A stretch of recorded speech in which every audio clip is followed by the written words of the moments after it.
The views and opinions expressed on the following program are those of the host and guests and do not necessarily represent those of any organization, including One Generation Away. The freedom of a people to choose its leaders is the root of liberty. Keep alive this experiment in liberty. Liberty, in case you've forgotten, is the soul's right to breathe. Government should be very minimal in protecting liberty. Peace cannot be purchased at the cost of liberty. The sturdy ground of liberty. Liberty once lost is lost forever. Fight for their liberty and for our security. Guarantees individual liberty. This great republic, born alone in liberty. Liberty. Liberty. Liberty. Liberty. Liberty. Liberty. Liberty. Liberty. Just how much do you want liberty? This is Liberty Nation with Tim Donner, a production of LibertyNation.com. cutting through the double talk, taking on the topics, going after what the politicians really mean, and making it all clear. For your freedom and your liberty. Liberty Nation with Tim Donner. And welcome into Liberty Nation. I'm Greg Corombos, news director at Radio America and co-host of the Three Martini Lunch podcast, filling in for Tim this week, as well as next week. Tim is off on a much-deserved vacation. But we have a full show for you this week. Still ahead in this edition, we'll have an extensive conversation with Heather McDonald, the Manhattan Institute scholar and author of the brand new book, The Diversity Delusion. She argues that colleges and universities now encourage a victimhood mentality based along race and gender lines, and she'll explain what that means not only for the college campus, but for our entire country. We'll go over some of the most important legal news this week with Scott Cosenza, legal affairs editor at LibertyNation.com. But we begin this week by taking a closer look at why so many young people might have such a negative view of America right now.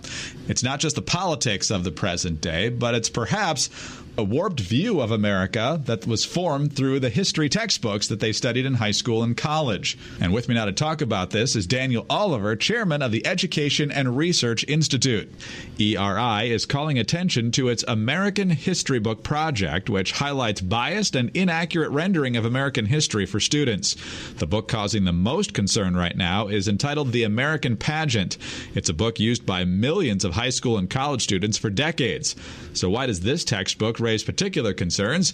Is this an isolated incident or one of many? And what can actually be done about something like this? We'll discuss all of those questions. And Dan, thanks very much for being with us. You're welcome. Glad to be here. First, let's start with a brief explanation of why you launched the American History Book Project. How big of a problem is this? Well, it's a major problem. There are dozens of American history textbooks used throughout the country. We took a look at them and decided that the American Pageant was probably one of the four most widely used textbooks. It's a little hard to get the numbers, so you can't really pin that kind of stuff down, but it is widely used, and it is widely used in AP history courses, which means that so the best and the brightest of the students read this textbook, or a lot of them read this textbook, and so some of our best students are getting a very warped view of American history, and so we thought this was a good book to tackle first. We hope to go on and tackle others, but you have to begin somewhere, so we began with this one. How do you determine what's biased and what's just maybe not quite right? That's a fair question, because there's a lot of history and there are a lot of facts, and so inevitably you wind up making certain judgments. But and some of the stuff is very exciting and some of it's not. But the textbook says things like transcontinental railroad building was so costly and risky as to require government subsidies. Well, of course, that's simply not correct, because although some of the railroad builders had subsidies, James J. Hill, who built the Great Northern Railroad, received no federal subsidies at all, and it was so successful that it was the only transcontinental railroad not to lose money in the Panic of 1893. So it is simply factually wrong, but also if you read the rest of the chapter, you understand that the authors have a bias against private industry and in favor of government, and always subsequently in the textbook in favor of government regulation. So they talk about how wonderful government regulation was, and how government was able to tame the barons of American industry for the benefit of the consumers. Well, that just isn't true. But it's not only not true, it's also a bias in favor of large government and against private industry.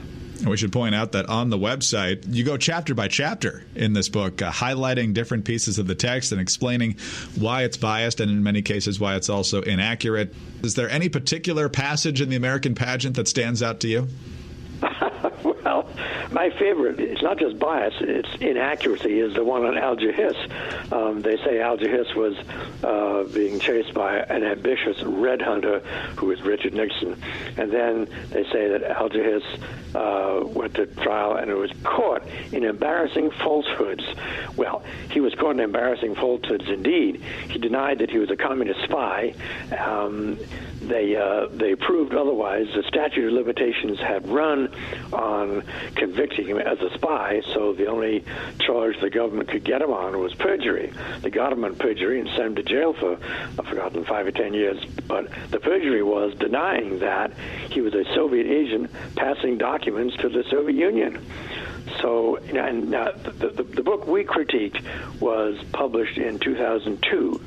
I think it is not fair to say that even in 2002, serious people thought that Alger Hiss was only caught in embarrassing falsehoods. But since that time, they have issued a number of revisions, the most recent one being the 16th edition, published in 2015.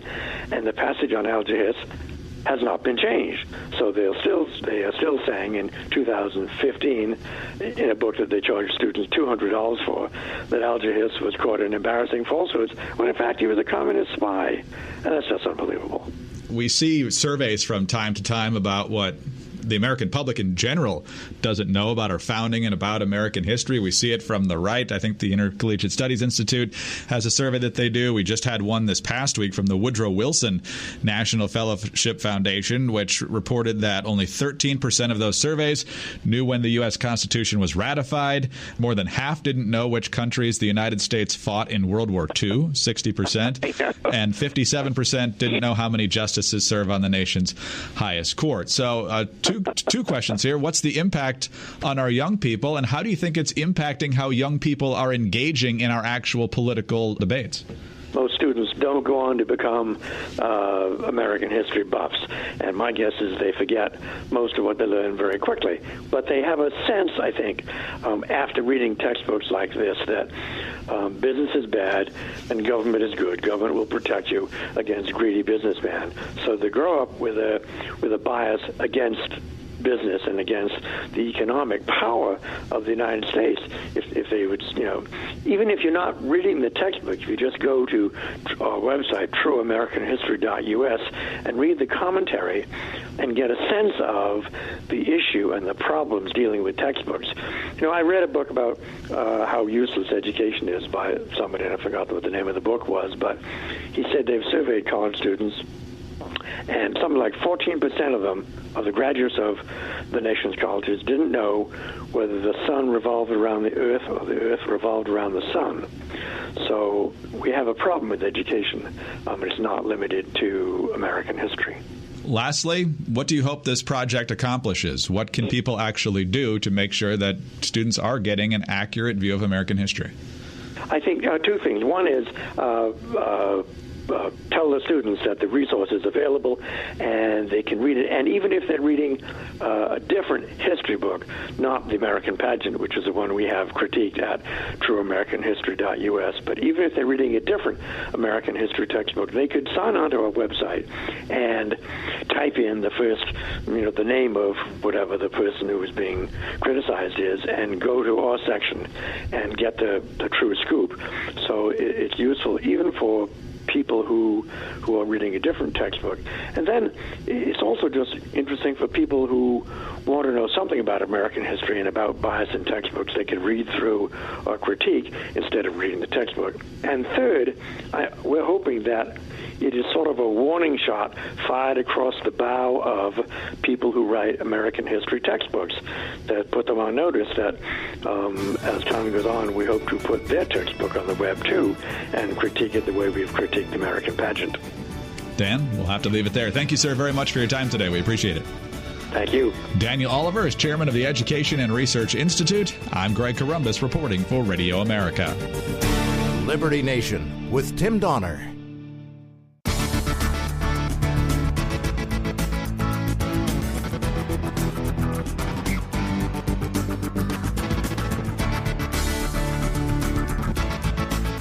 We believe that all men are entitled to blessings of liberty. This is Liberty Nation with Tim Donner. I'm Greg Corombos, news director at Radio America and co-host of the Three Martini Lunch podcast, filling in for Tim this week. Tim is on vacation. Joining me, as usual, is Scott Cosenza. He is the legal affairs editor at LibertyNation.com. And Scott, it's always great to have you with us. Hi, Greg. How are you? Doing great. Well, we've got a number of interesting, fascinating legal issues in the news this week, some of which would make conservatives and libertarians bang their head against the desk for why these are even being considered, much less being put into law. But nonetheless, here we are. So let's head out to California. The affirmative action essentially happening in the corporate boardroom now. California becoming the first state in the country to require companies based in its state, within its borders, to put female directors on their boards. So California Governor Jerry Brown, earlier in the week, signed a bill mandating that all publicly traded companies with headquarters in California must have at least one woman on their boards by the end of next year. By 2021, companies with at least 5 directors would need to have 2 or 3 female directors, depending on the size of the board, those that don't face financial penalties. So the argument for this, I guess, Scott, would be that there are plenty of qualified women out there, and they just don't get the opportunity because it's a male-dominated environment in corporate America. The counter-argument, of course, is that you're risking not putting the most qualified people on these boards because you have to put females on. What's your take here? Now being female makes you the most qualified. And I would say that you actually, I'm going to challenge what you said at the outset, Greg, which is you said affirmative action. This is absolutely way worse than that. It's way more insidious because it is, in fact, state-mandated sex-based discrimination with no other components allowed. If you're not a woman under the law, you don't get this. And by the way, I haven't had a chance yet to understand, given this changing definition we have in society, and especially in places like California, as to what it means to become a woman, or be a woman, rather. I don't know what that means in terms of a woman. I mean, sex is just a social construct, right? But in any case, I think it's an abomination of the free market to have requiring any standard that the company themselves don't set, right? I mean, who grew Facebook to become Facebook? Mark Zuckerberg. To tell him that he has to put somebody on his board simply because of their genitalia and chromosomal makeup seems to be a restriction beyond good sense. And also, to the question that you asked, all these women who are going to be joining these boards, we know for sure that they're going to be viewed as one thing, the affirmative action, sex discrimination candidates that they are, not like the women who are currently on boards of publicly held companies in California, who are there because of their performance and acumen and clear thinking. It's also fascinating reading through some of the reports on this, Scott, in that one of the most male-dominated sectors is the tech sector, which, of course, has a huge hub in Silicon Valley. We just had the huge flap at Google over the engineer, James Damore, I think it was last year, who just explained that men naturally gravitate to that type of work more than women. It's not a bias. It's not a discrimination thing. It's just women are more interested in relating to people. Men are more interested in engineering and kind of data-driven initiatives. So what's going to be the impact here? Are we going to see a rebellion, perhaps, from one of the liberal bastions out there?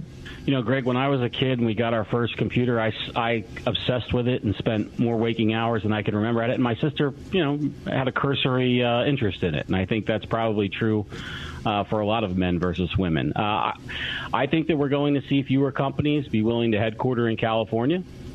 To be sure, California just keeps heaping burden after burden over companies. And at some point, the regulatory and tax burdens make the vistas and lifestyle not a good bet, and so we're going to see them going to Texas and the Carolinas, perhaps, and we'll also probably see some lawsuits. I think that challenge this law.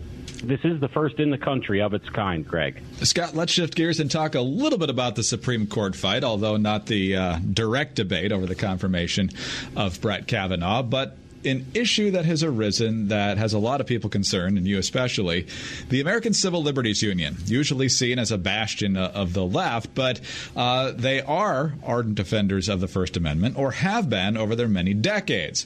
Normally, they do not get involved in judicial confirmation fights, but this time they have been very involved, spending $1 million to run attack ads in several states comparing Kavanaugh to some of the worst Me Too offenders. Take a listen. We've seen this before, denials from powerful men. I did not have sexual relations with that woman.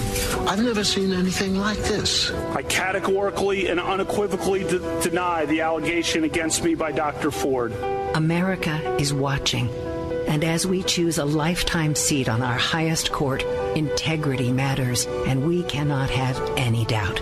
Obviously, there's a huge debate over Kavanaugh. There has been for weeks now. What's the impact, the significance of the ACLU diving in so aggressively here? I've spoken with Tim a number of times on the program about the ACLU's descent into, I think, Trump derangement syndrome territory. And I think now, and you'll forgive the Star Wars reference there, their transfer or conversion to the dark side is complete with this sort of aggressive advertising that's just basically sort of Democrat party advertising, really, is what it reads to me as, means that the ACLU has now completely gone from a vaunted, honored civil rights organization into, sadly, just another leftist wing of the Democrat Party. All right, let's get to police for a minute. It's a real tragedy, Greg, because of the great work that they've done in this country, securing freedom of speech for all of us. And it's a really, it's a death that we should all mourn. Real quick, just about a minute left in our conversation here, Scott. Let's talk about the police. A police officer who caused a fatal accident by driving at reckless speeds to catch a driver for a routine traffic stop and who later pleaded guilty to vehicular homicide cannot be sued by the surviving victim under a state-created danger theory, but the outcome will be different in similar cases going forward, a federal appeals court has ruled. In this decision, one of the judges on this panel, Kent Jordan, also said that as a result of the ruling, police officers would now be on notice that they can be held liable for constitutional claims if they are involved in high-speed chases. Quote, police officers now have fair warning that their conduct when engaged in a high-speed pursuit will be subject to the full body of our state-created danger case law. That law clearly establishes that the level of culpability required to shock the conscience exists on a spectrum tied to the amount of time a government official has to act. In the police pursuit context, it is also necessary to take into consideration the officer's justification for engaging in the pursuit. So what's the significance here? Until this ruling, if a cop did whatever he did in a high-speed chase, he couldn't be sued for it. This ruling says no. He has to exercise due care and recklessness, and he can't go on a 100-mile-an-hour chase in a busy road on winding turns against somebody who exceeded the speed limit by a tick or two without incurring liability himself. I think it's a great change and will lead to less dangerous actions on the part of the police against the public. How do we decide which infractions do not warrant high speed, perhaps reckless chases, and which ones do? It's a sliding scale, and it's up to the court will examine all the factors involved. If you have a shooting and a hot pursuit, that's one thing. In this case, somebody was alleged to have improperly passed, and the police officer went on a wild chase and killed a woman. And it's a shame that family won't be able to recover, but future families in the face of this kind of police recklessness and abuse will be able to recover. Great to be with you as always. Thanks for being here. Thank you, Greg. Scott Cosenza is legal affairs editor at LibertyNation.com. I'm Greg Corombos, filling in for Tim Donner this week. When we come back, we'll be talking with Heather McDonald of the Manhattan Institute. She's also the author of The Diversity Delusion, and she'll be explaining how universities are now encouraging victimhood and why that's not only bad for the campus, but for America entirely. We'll be right back. Liberty Nation with Tim Donner.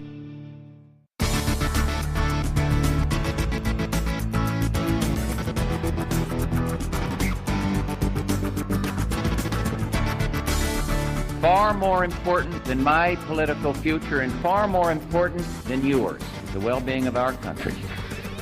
This is Liberty Nation with Tim Donner. I'm Greg Corombos, news director at Radio America and co-host of the Three Martini Lunch podcast, filling in for Tim this week. Tim is on vacation.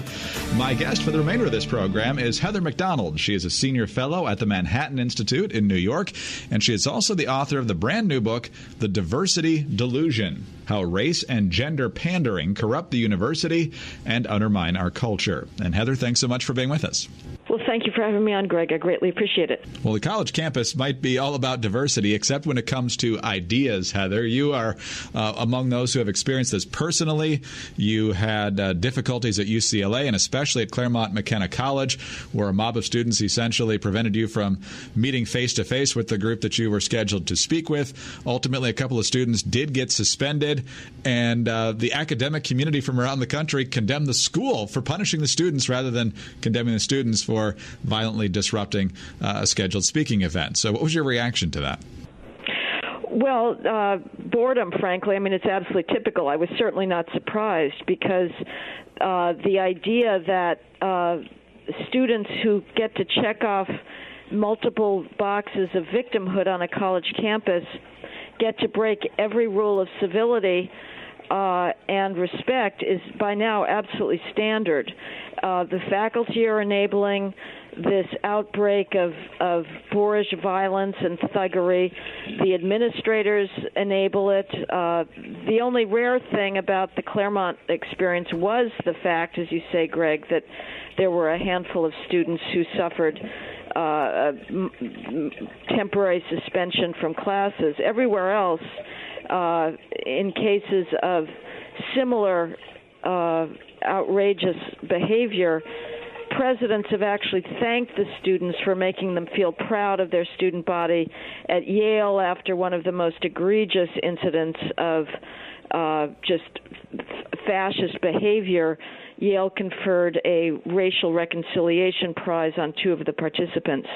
So we are breeding students who have no understanding of civil discourse, but even worse than that, Greg, they are being taught to think of themselves as victims of ubiquitous racism and sexism.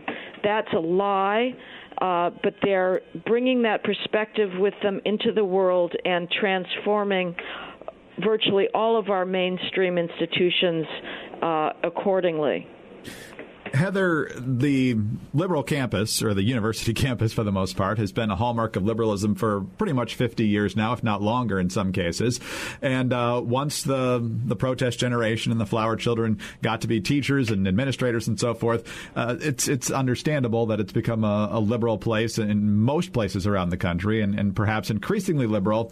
But how did we get to the point where it's, back in the 60s, it was, we have other ideas. Why can't we be heard? We want academic freedom. We want free speech.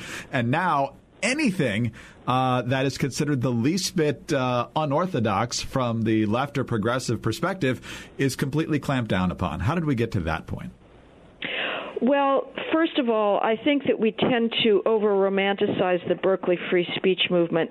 I don't think we should necessarily take them at their word that they were really principled defenders of free speech even back then. Very quickly, you had the ideas of Herbert Marcuse take hold. He had a concept that he called repressive tolerance, an oxymoron if ever there was one, that said that in order to engineer true tolerance for societies oppressed, we need to be repressive towards ideas that allegedly oppress them. So the left-wing call for censorship has been around for a long time, since the 1960s. Nevertheless, I think you're right to see a acceleration and a greater virulence to this, and there is a very definite explanation. It's because we have now experienced 40 years of oppression studies that have cultivated in students a conviction in the power of victimhood and a delusional belief that to be on a college campus is to be the subject of life-threatening bigotry, bigotry that poses an existential threat. And if you believe that, what students and their faculty enablers argue is that what they term hate speech, and your listeners should realize that if they hear a liberal defender of academic suppression talk about hate speech, he's not talking about say, the Ku Klux Klan or Mein Kampf. He's talking about completely rational arguments that simply oppose campus orthodoxies. I am viewed as a white supremacist and proponent of hate speech, perpetrator of hate speech, simply because I have argued that there is unacknowledged but significant support for the police in high-crime minority communities. That is seen as a form of hate speech. So the equation is hate speech equals behavior that threatens minorities and women, and therefore, as conduct, as behavior, it must be silenced with force if necessary. So what we're seeing, the campus suppression of free speech is a huge problem. It's threatening speech everywhere. However, it is a symptom of a more serious problem, Greg, and that is this cultivation of victim identity. Is that what they want? And if so, what do they think they're ultimately going to achieve by promoting that? Well, they sure want a total and unassailable monopoly of thought. And outside of the conservative media and outside of, admittedly relatively powerful red state Trump supporters, when it comes to the elite culture and mainstream institutions, the left already has pretty much of a lock on power, but they want it to be total. And they do not want any challenge to their view that discrimination explains everything about our world. The diversity delusion holds that the most important things about any individual are a superficial set of growing categories of identity defined by race, gender, sexual preference, and that discrimination based on those categories is rife, and that any lack of proportional representation in any institution is a result of discrimination against those categories. So we saw in the summer of 2017, Google fired a young, highly competent computer engineer named James Damore, not because he was failing in his work or was not living up to expectations in his ability to solve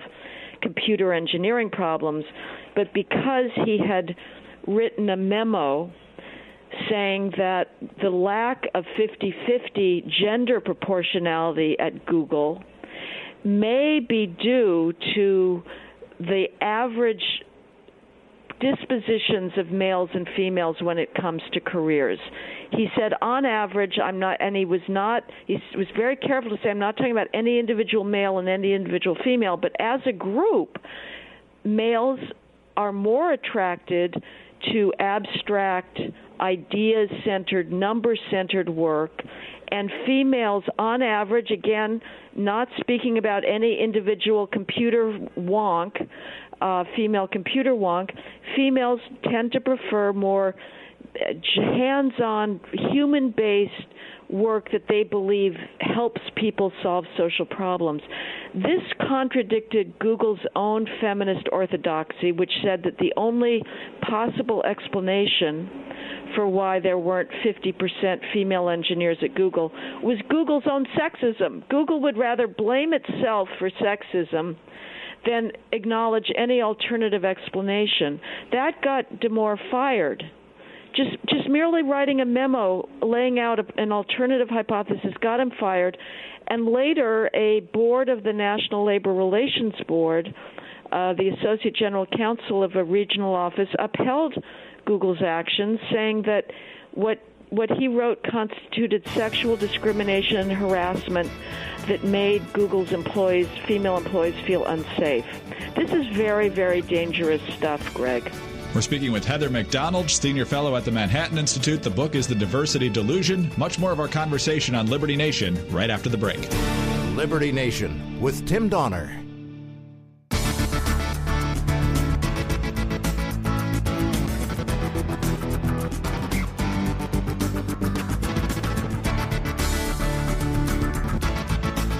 We believe that all men are entitled to blessings of liberty. This is Liberty Nation with Tim Donner. Welcome back to Liberty Nation. I'm Greg Corombos, filling in for Tim Donner this week. Our guest right now is Heather McDonald, Senior Fellow at the Manhattan Institute.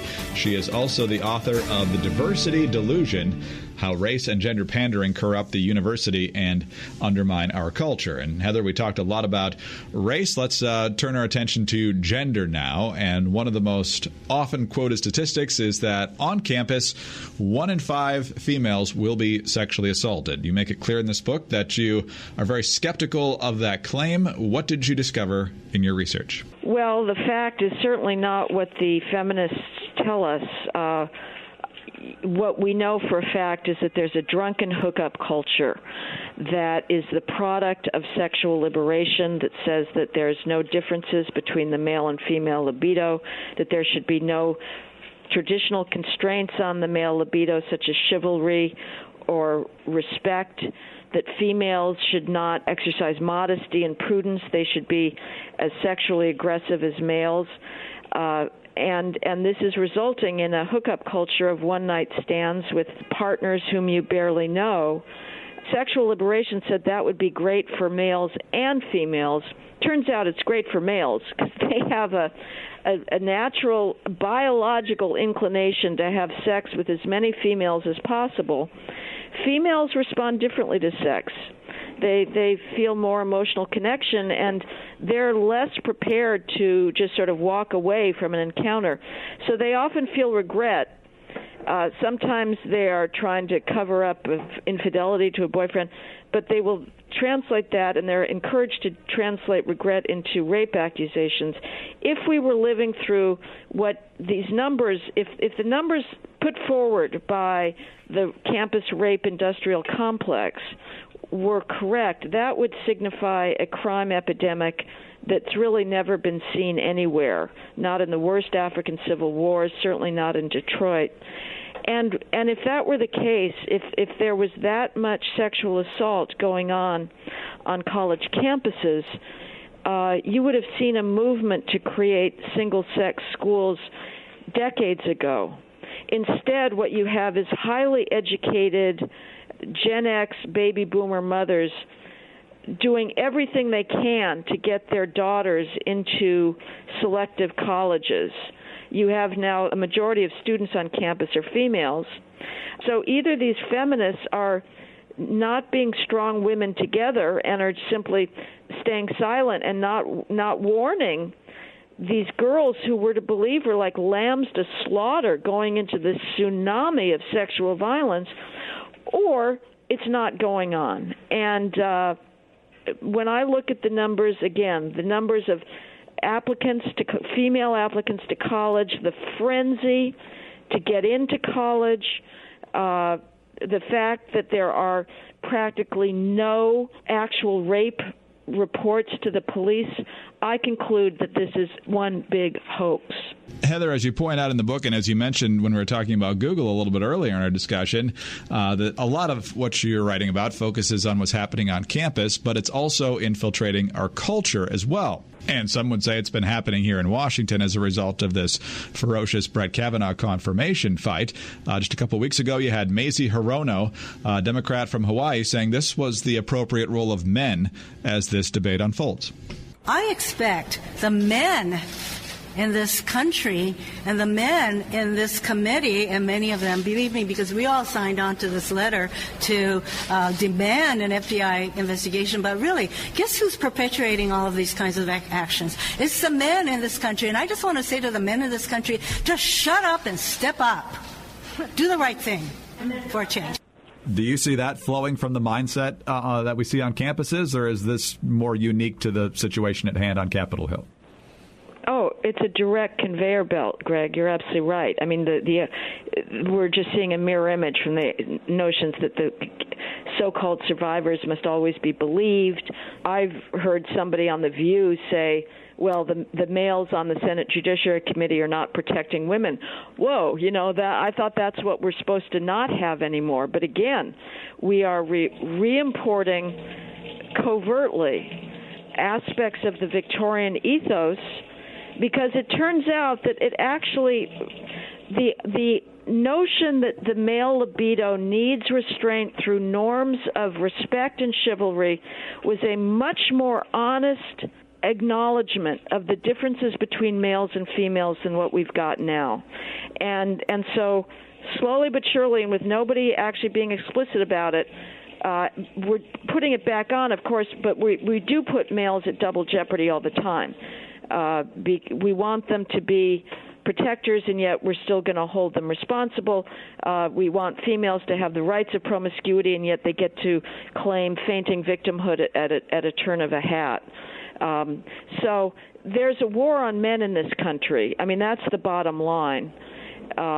If you're a white male, from here on out, good luck getting hired or promoted. You're going to have to be twice as good as everybody else, because the obsession with diversity, the push to hire by race and gender is now accelerating in every mainstream institution in the country, and it all comes out of the academy. How do you define diversity versus how they define diversity? Some just say, well, the strength of America is diversity, and leave it at that. From a more traditional perspective, yes, we love diversity because you can be an American, because you can come from anywhere, but you agree with the ideals that America was founded upon by personal responsibility and rule of law and pursuing your dreams. We have freedom of opportunity and all the basic freedoms of speech and religion and association and so forth. But it doesn't seem like that's necessarily what the others mean by that.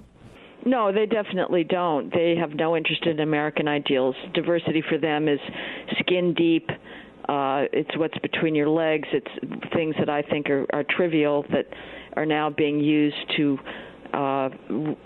destroy the extraordinary legacy of Western civilization, the literature, music, art, architecture, philosophy. Homogeneity may be a bad thing. It may also be a good thing. I just don't think these are ends in themselves. What really matters is, are we selecting the best possible people?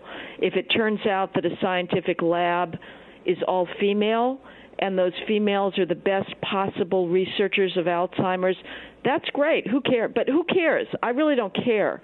But if it turns out that the best possible researchers to cure Alzheimer's disease are males, whether they're white males or Asian males, I also don't care either.